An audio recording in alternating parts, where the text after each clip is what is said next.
Now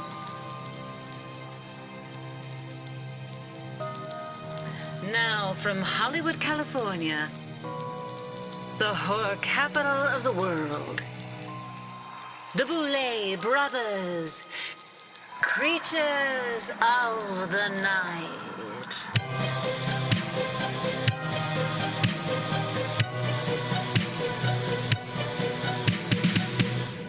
Greetings, dear listeners, as we welcome you to a brand new episode of the Boulet Brothers Creatures of the Night. We're coming to you live from Boulet Manor, from the seance room in Boulet Manor, on this dark and stormy night.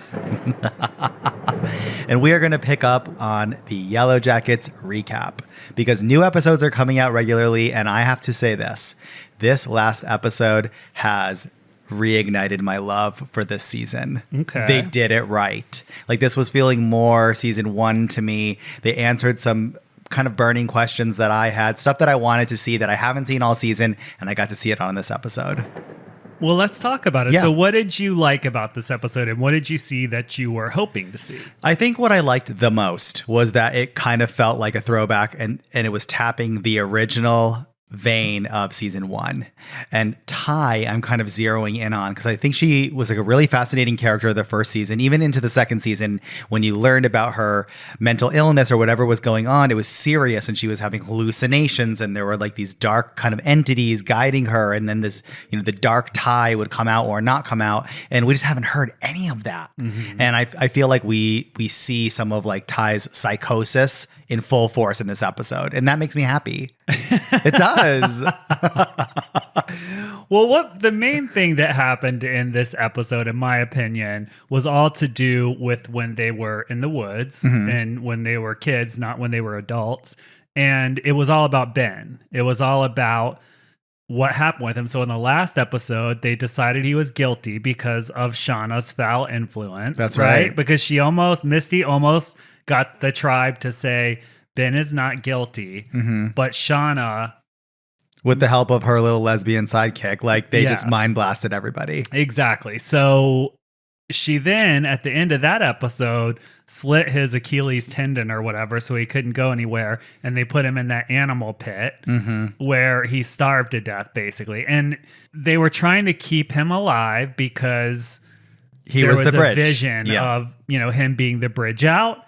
And Natalie felt bad for him. He wanted to die. He wanted someone to kill him. And Natalie finally did by the end of the episode. So strangely, at the end of last episode, I'm like, oh, okay, they're not going to kill him. They're going to find some reason to keep him around. But obviously they didn't. And obviously the theory that maybe he's still alive and he's going to show up in the show, or he's the one that's hunting them down, that's clearly not the case. Yeah. And I think I mentioned this on one of the previous episodes. My thought initially when we heard Akilah come out of the cave with the vision about the coach is like the coach is the bridge to us escaping. I thought it was going to be the death of the coach. The death of the coach is what's going to get them saved somehow. Remember I said that last time? Yeah, but why? Like, what? I don't know. That's the way I interpreted the vision on the show. Do you think they're going to use his stiff corpse to cross a little across the river? Yeah. Okay. Then in that case, I could see it. Well, no. You see, they're eating the meat from Coach Scott. His severed head is sitting there on a platter, and then in comes just a normal dude. And what a shattering of the moment. Like, you know what I mean? That was such a powerful moment. So yeah, that was a really shocking end because we didn't expect to see anybody else in these woods until they're rescued. And unless I'm mistaken, from what I understand, they spend another winter there, I think. So this is not going to result in a rescue. We'll see. I mean, I feel like they lead us down a path and then we back out and go down a completely different path. Like I thought the coach was dead meat. Then they're going to save him. Now they're keeping him alive. Tons of energy to keep him alive. Then he's just dead. Yeah. So who knows what's going to happen next? Yeah. I mean, the thing that bugs me about it is the geography. Okay. So the geography doesn't add up. So they were flying from New Jersey. Originally, when they crashed, they were flying from New Jersey to Seattle, Washington. And somehow the pilot had to make a diversion, and he went north. Okay, great. Mm-hmm. I don't know that you would drive 2 hours north or whatever, but he would have to have diverged very far to be where they claim to be now. Right, the Canadian Rockies. Right. I had to Google this too. Like Drac and I talked about this after the show, and we're like, now where the hell exactly are they if this out of shape kind of like middle-aged white dude can just kind of hike up to their spot? It can't be that remote. And one thing that bothers me is that it feels like we've completely given up on exploring the area where they're stranded to find signs of life. And I mean, girl, if we were out there, I would be thinking about that all the time. Well, not to mention there's a cabin. So there had to be a little dirt road or something to the cabin, even if it was overgrown. If all you had to do was look for the path, you'd find it. Yeah. So, I mean, that's a little bit, I guess you have to have a little bit of suspension of disbelief to buy the whole thing. It's super entertaining. I love it. I'm addicted to it. Do you have any predictions for what's going to happen with these people that walked up in the woods? Oh, I feel like they're going to kill them.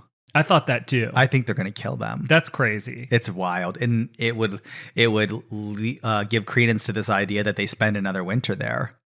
But I don't know why they would do that. There was a moment before we let this episode of Yellow Jackets go. There was a moment that I thought was really interesting. And this is when Lottie was sitting down eating the body of Coach Scott, her portion of it. And she starts hearing whispering in the woods. And it's like, this isn't right. Like, and she just screams, like primal screams out into the darkness. And the darkness screams back. And I really read that as these girls are doing everything they can and need to survive, supernatural or not supernatural. They're now in this kind of primal world, and the stuff that they have to do, like killing someone who they went to school with or their coach or their teacher and consuming human flesh, that is a call to darkness. They're calling out to the darkest part of themselves, and the darkness is screaming back. I mean, you summed it up perfectly. One other thing I want to talk about outside of Yellow Jackets world is we went to see A24's new horror film Opus, and I cannot recommend it more. Yeah. It was great. It was such a surprise, and Drac and I went in completely blind. We hadn't heard anything about it. And I still haven't. Yeah, no. And it has a great cast, like Juliette Lewis, someone we know and love from Yellow Jackets and so many other franchises and movies and films. Is one of the stars of this movie, as well as John Malkovich, who I haven't seen in a movie in an age. And this was so cerebral and creative and kind of psychological and cool. Like, I really enjoyed it. And I liked the main character. You were rooting for her. And so, yeah, if you want to check out a new good horror movie, check out Opus from A24.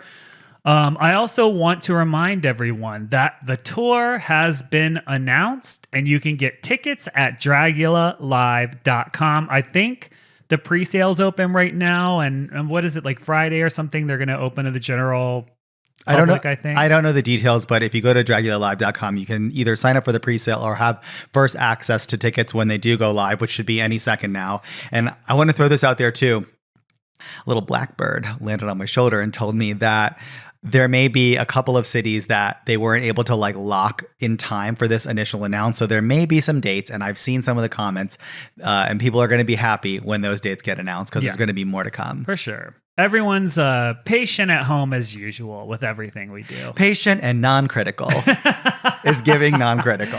But I want to say thank you to the fans because the pre-sale that went live today exploded.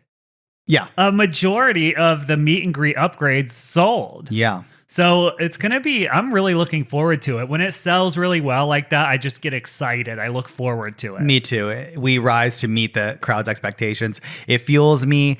Our live shows and touring is my favorite part of what we do, or at least one of them. Yeah. I think of the Dragula tour as an annual family reunion across the United States.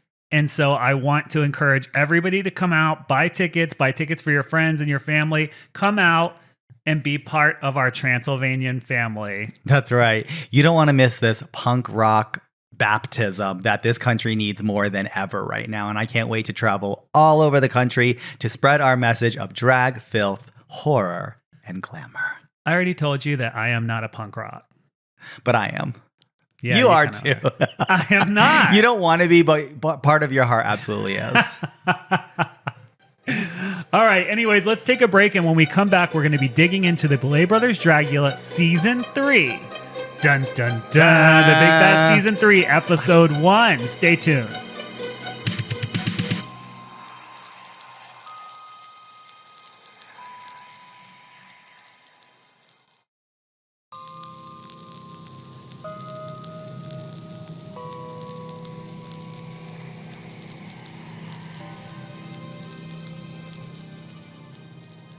We are back, my darlings, and it is time to dive headfirst, no life preserver, into the deep end. It's Dragula Season 3, Episode 1. Okay, so before we get into the episode, I'd like to talk about where our mindset was when we put this season together. Yes.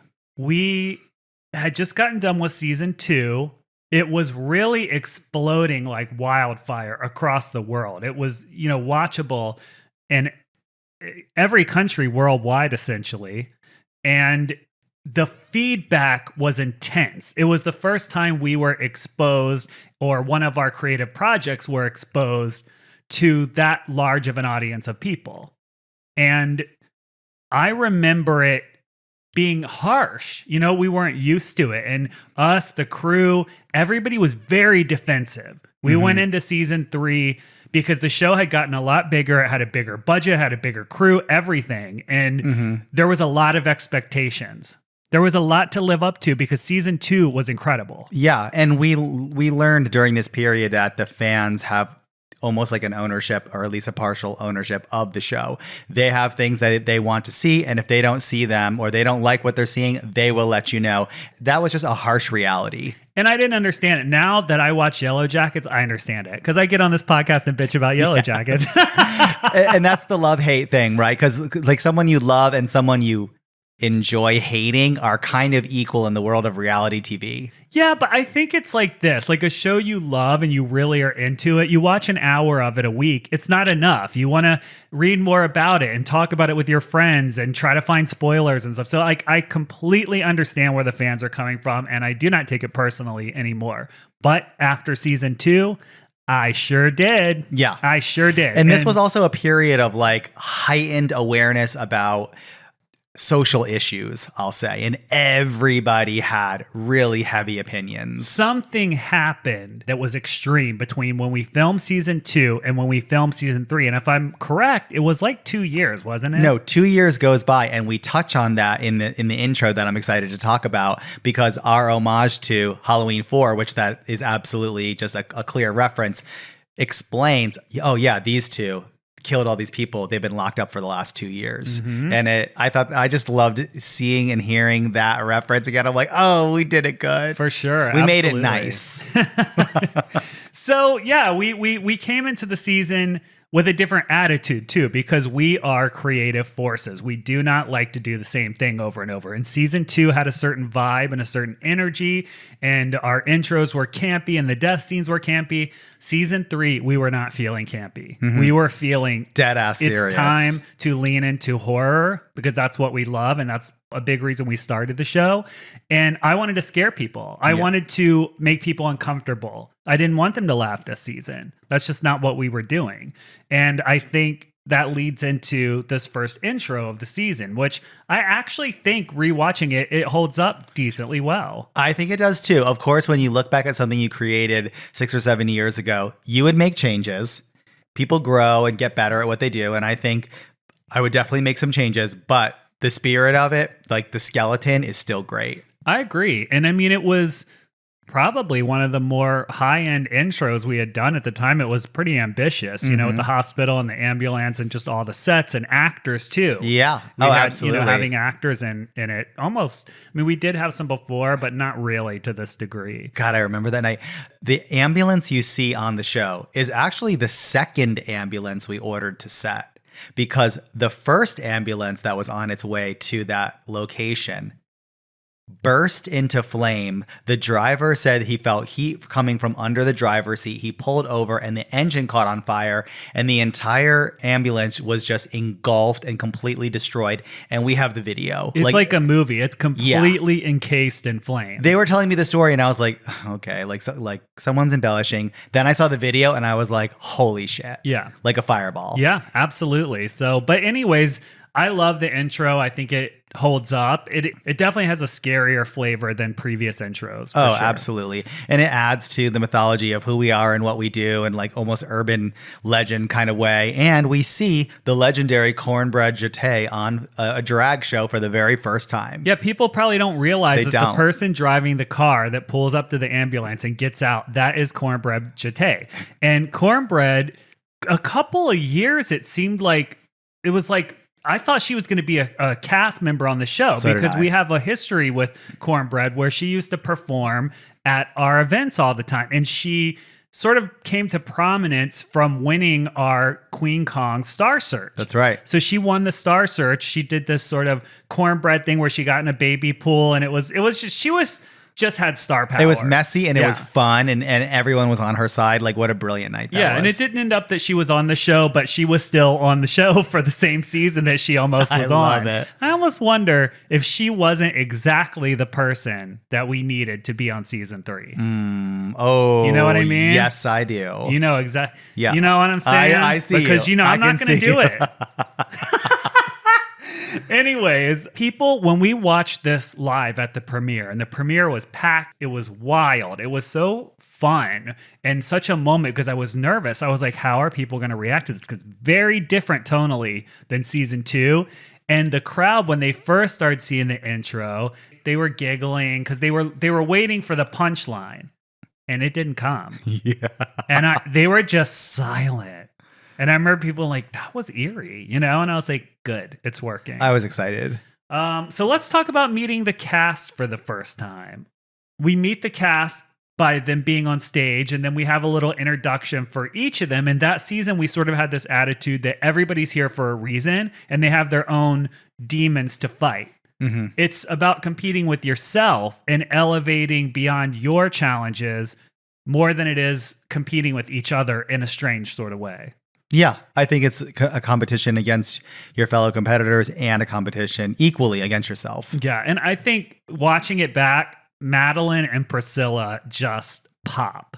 Yeah, they do. Honestly, my notes are like, this cast is such a great representation at the time of what the world of drag and alternative drag, even though I hate to use that phrase, offered from all 4 corners of the country. Like the representation was really there. Like Violencia from Boston, Yovska in Canada, Madeline was, repping New York, Saints in Atlanta. We have Lou and from Austin, Hollows in San Francisco, Orlando, like just kind of everywhere. And the names this was the time when you hadn't gotten cast on any other shows, but drag queens had their own infamy and influence at the time. And some of our cast members, and I'll have to say like Louisiana, Madeline, maybe even Hollow to a degree, definitely Eva, they had their own fame coming into the show. Yeah, absolutely. I agree with that. I will say, my first impression when I was there, I just kind of want to talk about it because that's what this podcast is for, right? To talk about the behind the scenes. When I first saw them together, I had a panic attack. Because when I looked at them, it was too much to take in all at once. And I just remember thinking, there's a lot of color here. There's a lot of loud, bright, weird colors on stage together. And I when I first saw them coming in, I saw Priscilla and she had like cigarettes and I was like, oh my God. And then she had the American stuff on because I didn't get who she was yet. And I was like, what? And then Hollow was like in this, I thought, and I don't mean this disrespectful, I felt like they looked like a leprechaun or something. It was like giving like mossy leprechaun. And I was like, oh my God. I'm like, who are these? This is not who I cast. Madeline was in all red. Yeah. It was just like, I'm thinking Dragula, right? Yeah. Dark. And I was like, It's not what I was expecting. I remember that first day when we reveal our new boudoir / lab. You know, this is when we're experimenting sort of in the round after we release then from challenge issuing where we all meet. And by the way, us on that stage kind of giving that look and the whole spiders and everything, that was kind of a moment, I think, for the show. This was like a crash course welcoming, and it birthed one of my favorite things. I think something that we said, actually, it's gotten repeated year after year. I think almost every year, where it's like, Madeline won a vacation. Landon eats a bottle of spiders. Welcome to Dragula, fuckers. And welcome to Dragula, fuckers gets said every season after that. Mm-hmm. So we go down in the boudoir, the new boudoir at the time, which, looking back on it, you know, it was good for the time it was. Choices. Feels a little small. We made some choices. I like the energy in the room, though. Yes. So part of my panic attack was when they all got down and entered. And I'm going to explain to you why. Remember, we don't know how the season's going to pan out. This is the first time we're seeing this cast interact. And we were coming off season 2. And that season 2, episode 1 entrance lab had left a lot to live up to. Yes. For this cast. So, 100%. So I was very nervous about how were they going to be. And they came together. And I immediately was like, oh, this is bad. I remember that so vividly. That's what I thought you were going to say, not the colors. Like, I remember being behind those walls, listening and kind of just observing with the crew when they first got in there to meet each other. Because like you said, living up to episode 1 from season 2, which was just fiery and spicy and sparks everywhere. And that was not this episode. It was like almost flatliney and flatline. And let's all get along. The speeches immediately with the sort of condescending policing. Yes, like very forceful opinions about queerness and who should do what, and what's allowed to be said and done and all that. I was shocked. Yeah. Because that's just, you know, in some ways it's like, you know, yes, that sort of punk attitude is the energy of the show. But in the other way, I felt like it was everything that was wrong with our culture at that time. I thought it was divisive. I thought it was not inclusive. It was pitting people in the same minority against each other. And that's just a quick way to lose everything. I think so too, because you know, the only 3 people will pass your purity test. And unfortunately, we live in a society where majority rules. So the Republicans have a great time of sticking together. They're good at it. They love it. They back each other up no matter what.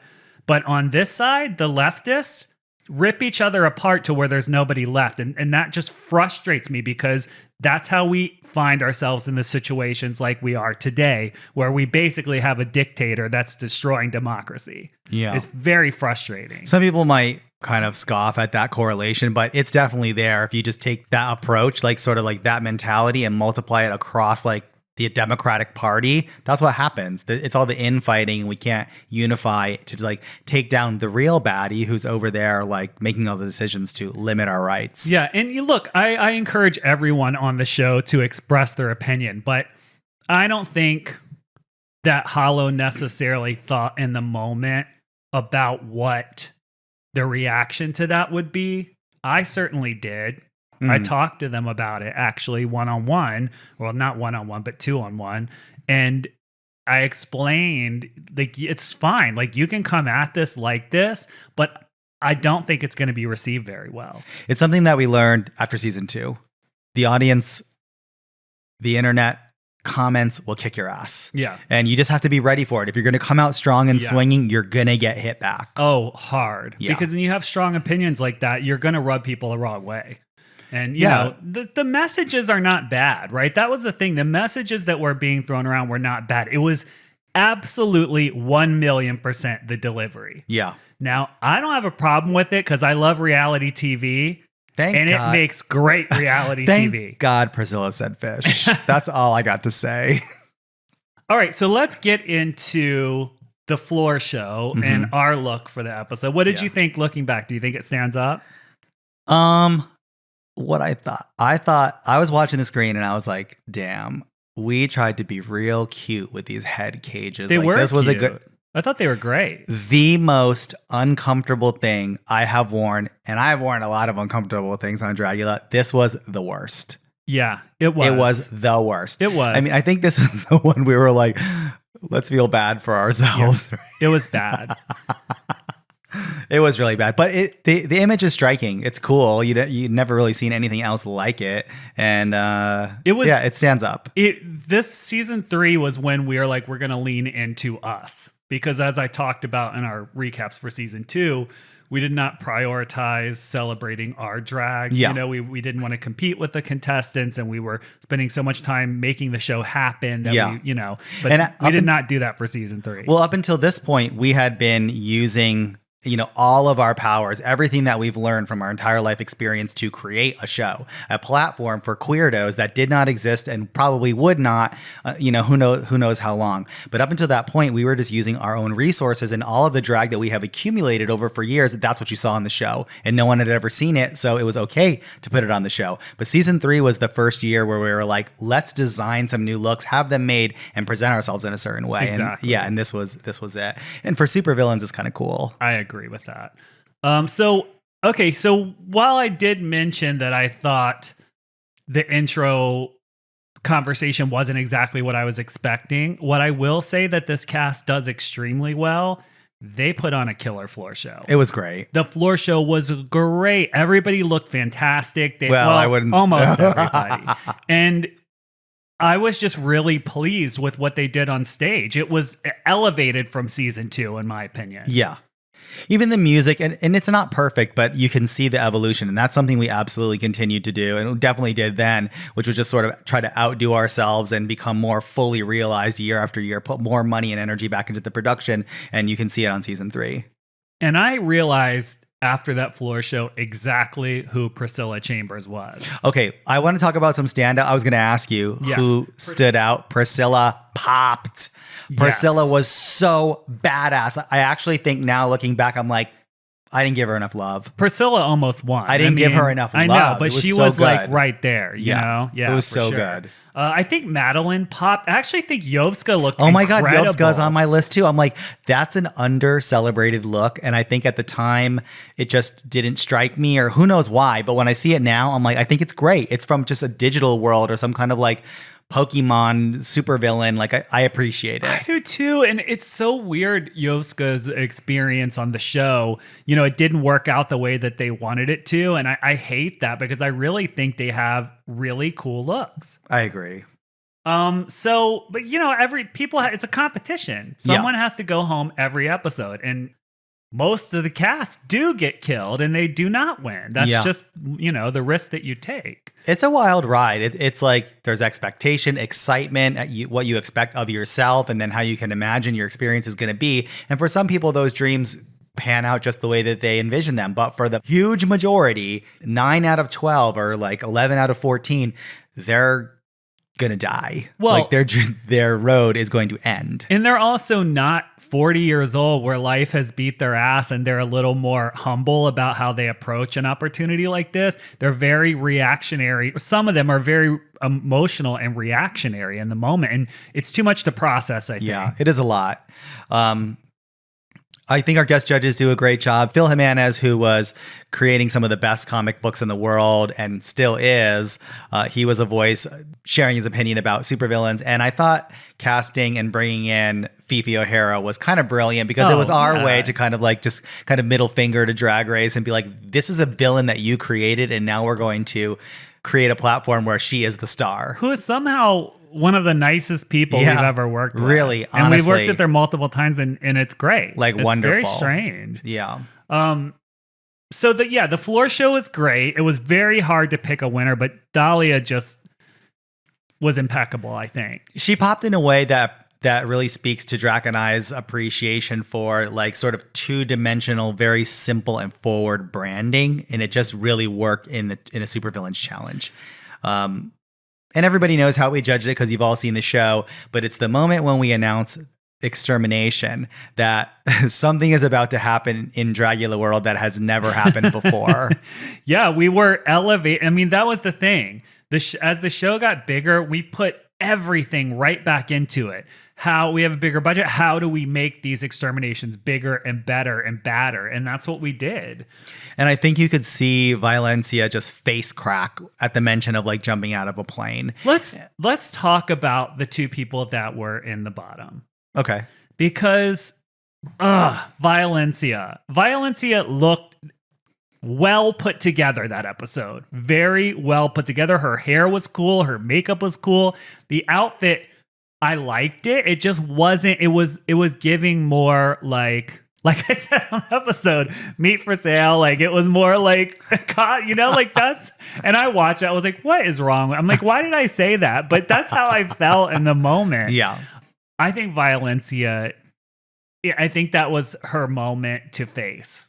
You know what I mean? Like, no, what do you mean by that? Because it's that Dragula magic where somebody comes on. We don't know what people's, they don't tell us for real what their worst fears is because then they know we're going to do something to them. Oh, right. So I didn't have any idea. Obviously, it didn't have anything to do with how we judged the episode. It was just everyone looked great. And those were the two that, were just the judges felt didn't meet up to expectations. Yeah. And for different reasons. And Violencia, I'll have to agree. Violencia is brilliant and super talented, and the outfit was very well put together. It just was not what everybody was expecting and looking for. And Maxi had their own shortcomings, which I think everyone can kind of clearly see. The look wasn't as well executed, I think, as some of the other competitors and what they brought to the stage. Yeah. And that was that. And when we announced the jumping out of the plane, you could see Violencia just go immediately inward. Mm-hmm. Like her worst nightmares were becoming a reality. And what ends up happening moments later is we see that meltdown and then we let them go off the stage. And it was a critical moment in the production because we were like, cameras need to go down there. And we're like, well, that's not even a set. Like we can't do that. And like, we're doing that. That was their holding room. And I remember I was like, you are following them. I don't care. Break the fourth wall. Go down there. And I was like, wow, this looks like shit. Like the background. But it made it so awesome. Yeah, it was so... I don't think we saw it quite the way I see it now. Because even on other reality shows like Housewives, when they break the fourth wall and somebody runs out of the restaurant and they're just like shaky camera down the road. And it does look like shit. But these are the real moments that you love because you love reality TV. Absolutely. And it was real. Yeah. It was real. And Louisiana was like, I'm right there with you. And she's like, you have to jump out of a fucking plane. I was like, yes. Oh, it's so real. So, okay. Yeah, but then Madeline gives us another very quotable line, and we still say this to this day, which is like, either you want to be here or you don't. Well, you do? Okay, well then take a couple of shots of tequila and get into it. Yeah, and I loved her for that because I'm too. like, exactly. Like she comes from the same school that we do, where I'm like, do it. Yeah. We tried everything we could to get violence. I mean, everything under the sun to try to get her to do this. And she just wouldn't. She couldn't. And I remember like through the night trying to coach her through people and like options of ways to kind of position her head, because had she jumped, there was a very, very good chance that Violencia would have stayed. Violencia was only on one episode of the show. I think left a huge impact. I agree. Was responsible for the birth of the cauldron, which is now a section of the show that's permanently added. Maybe it didn't need to be there for season 5, but I digress. And I don't know if this is like a badge of honor or not, but she is the first and only person to refuse to do an extermination challenge to this day. And another thing about Violencia is, like we were talking about in the intro, how we wanted it to be scary. The death scenes used to have a punchline. They used to be sort of funny or campy. This death scene was brutal and uncomfortable. Yeah. And that made me very happy. I remember referencing the premiere because they kind of cringed a little bit at the intro. And then I knew what was coming. And I'm like, wait till they see this, because that hammer beating is brutal. And silent. Silent. And then it was like, oh, like there was a hush like that, just like ripple that people were like, whoa, not ready for that kind. And then it just stopped with that little eerie do, do, do, do, do, yeah. and then it was just like silent. Oh, I loved it. It was such a Gotham City death. It was the death of a supervillain in Gotham. Hammer beaten and body dissolved in acid. Absolutely. Awesome. Well, I think Violencia is fantastic. I still think that she's fantastic. She's such a boss in the Boston scene.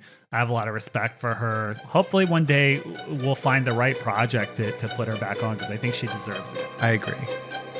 And on that note, we are going to take another quick break and we will be right back.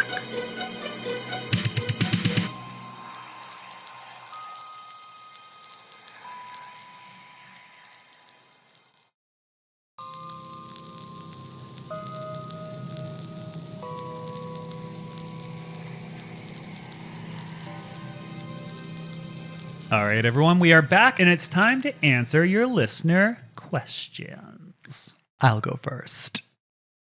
Kelly from North Carolina writes, how do you feel about fan input for selecting another Titans cast?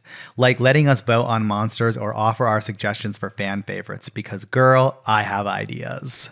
So I'm happy that they're excited about that potential. And of course, I love that they're rooting for the people that were on the show, the cast members and all that. But I never look at that ever. I absolutely don't even see one comment about it ever. And I like it that way because I want us to build the world that we want to build with the inspiration that we have. And I just don't want input from anybody else. I understand that. And look, in so many ways, Drac, you and I are kind of reciprocal opposites. And I think that's why our chemistry is what it is. We are in so many ways, literally the exact opposite kind of person. And in this case, it's true because I have a million ears and eyes and little blackbirds out there to report to me, and I hear and see everything. So I know when the fans are kind of riling up about something or who they want this way or who they would love to see that way. I don't let it affect my decision making because I feel like you and I need to be like super excited about what we're creating, and when we're excited, we create something great. So I don't let the fans necessarily influence me, but I do like to see their level of excitement. This is how I feel about it. I'm the chef. You came to my restaurant because you love my cooking. So don't tell me what ingredients to put in the gumbo because I already know what it is because you already love it. So just let me cook and you eat and enjoy. What she said was this is a prefix menu, no alterations, and that's on period. This podcast is serious. Drac got me delirious. These listener questions on period. Period or period Period period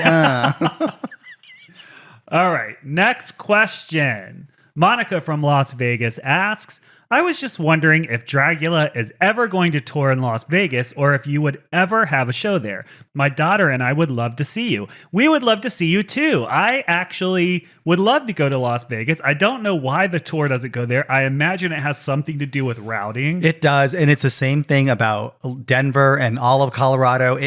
And we don't make these choices. I think the routing is difficult through there. Like when you're driving a bus, like through the mountains, like I don't know exactly what it is, but I guess it's not a favored path for touring. It'll happen one day. Scott from Pensacola, Florida writes, I was wondering, have you listened to Lady Gaga's new album Mayhem yet? If so, what are your thoughts? You know what? I'm going to say it, and I know everyone's going to hate me, but I don't care. I have not listened to it. I think Gaga is very talented. I think she's very talented as a musician, a singer, an actress. She really goes out of her way. There's something about her that has always made me uncomfortable. And I don't know if it's because I was familiar with pop stars before Lady Gaga came about, but there's almost a feeling to me that she's always trying to be someone else. Do you understand what I mean? I feel you. It's like she's a try-hard. Yeah, it's like, I felt like I was like, okay, for a while, I was like, you're kind of like Madonna, like for real. Like Yeah. I know people will get mad about that, but it's true. And the other thing is when she did that album, you know, that kind of retro-y album, that Frank Sinatra kind of stuff, her whole thing changed and it was like this, you know, this put on accent. I don't know. It's just, I don't, there's something about it that's just unsettling to me. I will not deny that she is a powerful force, but everybody's not for everybody. Yeah. I got to say this. I appreciate her. I like a lot of her songs. I do think she kind of part of her persona is switching it up and changing it up. She's kind of a chameleon. She did that Joanne album and the songs, which I love, which I actually really that's love it. The one I actually really love most. it too. But the throwback one now that's been getting a lot of play on my phone is Venus. Well, that's because the housewives were in it, and I watched that video. I hate that. Is so cringy. It is not because the housewives. It's weird. I don't like it. I'm like, ugh, this is that's the try hard shit I'm talking about. It's because after season 2, I remember Abora came to Queen Kong and we booked her for a performance, and she had this crunchy ass version of the song. At the time, I didn't even know it was Lady Gaga because I wasn't listening to her, and it was Venus, but she came out like a giant oversized mosquito with her giant nose and these crunchy little wings, and she changed the word from Venus to Zika. So every time she sang Venus, you have to, it's Abora's voice coming in, Zika. Like, And-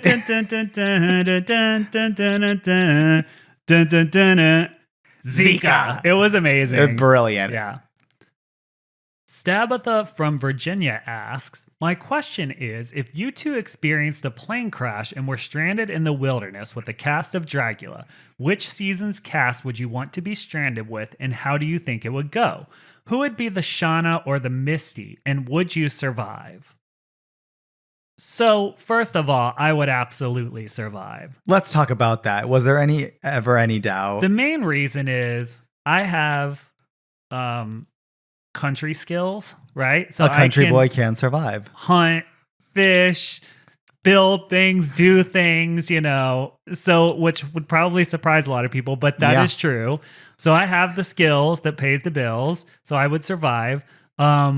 I think you would absolutely, I know you would survive for sure, potentially even more so than me, because you're just scrappy and you also are willing to do the things that people don't want to do without letting it affect you. So you would kind of be the Shauna in the sense that you would be the butcher. You would be the one person in our group who would be like, you know what? They're dead. I can chop this up and just see it as meat.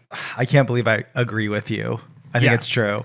And I couldn't do that. I just I starve. definitely. I just wouldn't do it. I wouldn't let you starve. And as far as which cast, I'm going to say season 5 because they were pretty mature and mild mannered. Yeah, we wouldn't want drama on the island or in the mountains or wherever we ended up crashing. And I think a lot of them would survive. I do too. I think I would, this is going to sound crazy, but I don't care. I would definitely murder people that made the experience bad. Oh, hell yeah. 100%. I mean, if we started talking about like what the group needs to up their chances of survival and who adds to like the good mojo of the tribe and who takes from the mojo of the tribe, when it comes time to vote to who dies, the takers are dead. The difference being is, from us and Yellow Jackets, Jackie was not good at living in the woods, so she died. They killed her. They contributed to her death.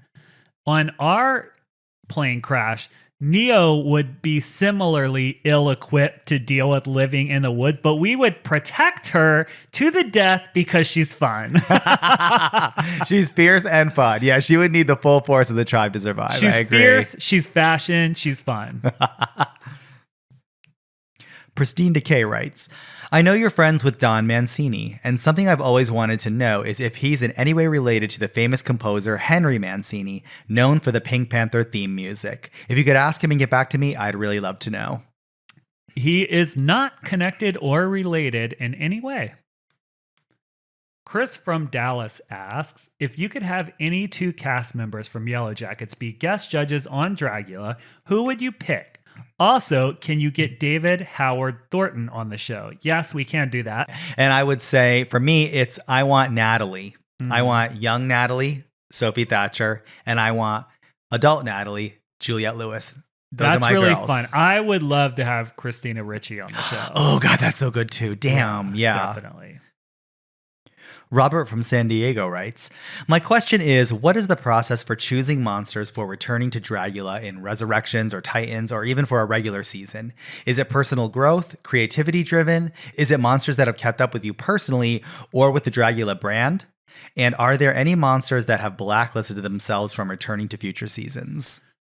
As far as are there any monsters that have blacklisted themselves, I'm not. We don't do the whole blacklisting thing. I mean, are there a very few amount that I just do not think I would work with in any capacity?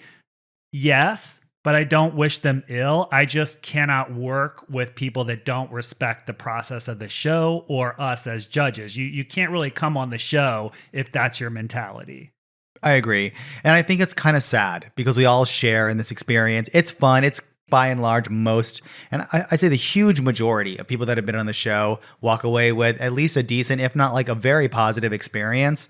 And I will give 1,000 million second chances to someone who wants one. You know that I'll go back and work with someone, even if we've had like a rocky past. I like things to be congruous and get, I like harmony. But there have been a few previous competitors that have just kind of made it clear through their actions and convictions that they don't want it to change. Yeah. And we have to just let it be. That's all the time we have on this episode of Creatures of the Night. Thank you, Uglies, so much for joining us week after week and letting us just talk about the things we love and hate. Don't forget to rate, subscribe, and review. Let us know what you think about this episode. Let us know if you have any other listener questions that you'd like us to answer on future episodes. And don't forget to visit dragulalive.com to get your tickets to the Dragula Season 666 US tour coming later this summer. The Boulet Brothers Creatures of the Night is hosted and produced by Glamour and Swantula Boulet, along with co-host Ian DeVogler, with music by Neuron Spectre.